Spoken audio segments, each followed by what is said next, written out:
அனைவருக்கும் வணக்கம். தமிழ் கேஎஸ்ஆர் சேனலில் இன்றைக்கு பார்க்கக்கூடிய பகுதி திருக்குறள் பகுதி. இயல் 6 திருக்குறள். அதற்குரிய குறுவினாக்கள். குறுவினாவுக்கும் அதற்குரிய விடைகளும் கொடுக்கப்பட்டிருக்கு. முதல் வினா, மனத்தை அதன் போக்கில் செல்ல விடாது என்று வள்ளுவர் கூறுவது என்ன என்று சொல்லக்கூடிய வினாவும் விடையும்.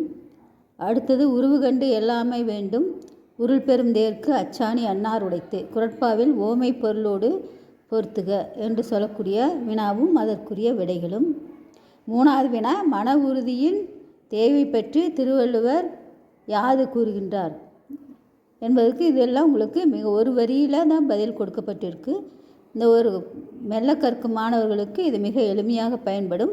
இந்த பகுதியை பாருங்கள். அடுத்த வினா, நஞ்சுண்டவர் என வள்ளுவர் யாரை இடித்துரைக்கின்றார்? நஞ்சுண்பவர் என வள்ளுவர் கல்லுண்பவரை இடித்துரைக்கிறார். ஒரே வரிதான். அஞ்சாவது வினா, அரசரோடு நட்பு பாராட்டினாலும் செய்யத்தகாதது யாவை? அரசரோடு நட்பு பாராட்டினாலும் தகுதி அல்லாதவற்றை செய்தால் அந்த உரிமை கேட்டினை தரும். பகைவராலும் அழிக்க முடியாத அரண் எது? அடுத்த வினா, அஞ்சத்தக்கன அஞ்சத்தகாதன என வள்ளுவர் குறிப்பிடுவது யாது? அடுத்தது, வறுமையும் சிறுமையும் தருவது யாது? 9, நீங்கள் படித்ததில் பிடித்த குறளை எழுதி காரணத்தையும் குறிப்பிடுக என்ற குறள். இதில் நான் கொடுத்துருக்கிற குறள், எப்பொருள் யார் யார் வாய் கேட்பினும் அப்பொருள் மெய்ப்பொருள் காண்பது. இதுபோல் நீங்கள் படித்த குறட்பாக்கையே கொடுக்கலாம். அதுக்குரிய கருத்துக்கள். அடுத்த வினா, 10வது வினா, உலகத்தில் சிறந்த துணையாகவும் பகையாகவும் வள்ளுவர் எவற்றை குறிப்பிடுகிறார் என்று சொல்லக்கூடிய வினா, அதற்குரிய விடைகள். 11வது வினா, இலக்கண குறிப்பு தருக.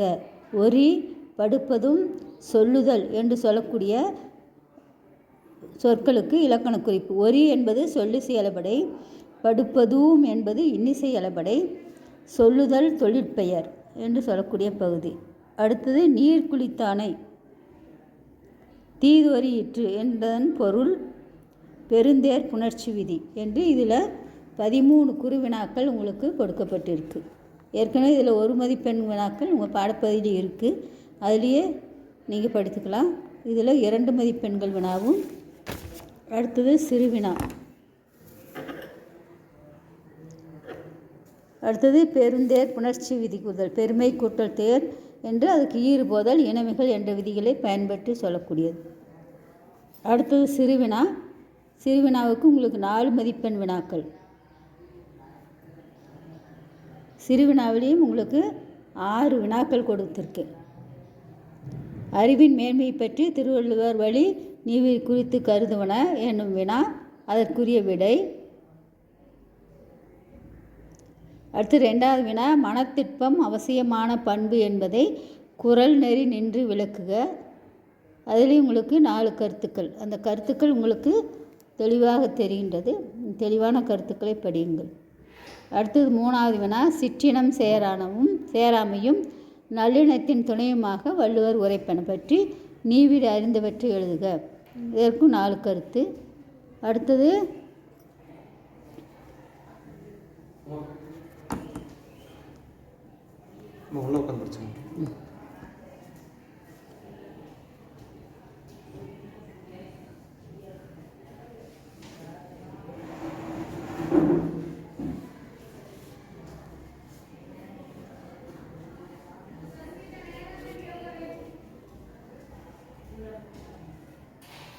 அனைவருக்கும் வணக்கம். 12ஆம் வகுப்பு திருக்குறள் பகுதி பார்த்துட்ருக்கு. இயல் 6. அந்த திருக்குறளுடைய கருத்து, அந்த கருத்துக்கு அவர் சொன்ன உவமைகள், அதற்குரிய படங்கள் ஒவ்வொன்றாக கொடுக்கப்பட்டிருக்கு. அந்த உவமைகளுக்குரிய படங்கள் சங்ககால அரசர்களுடைய படங்கள் போன்ற அதற்கு உவமையும் அந்த பொருள் விளக்கத்துக்கேற்ப சூதாட்ட நிகழ்வு, போன்ற நிகழ்வுகளை வச்சு இது சொல்லப்பட்டிருக்கு. நன்றி.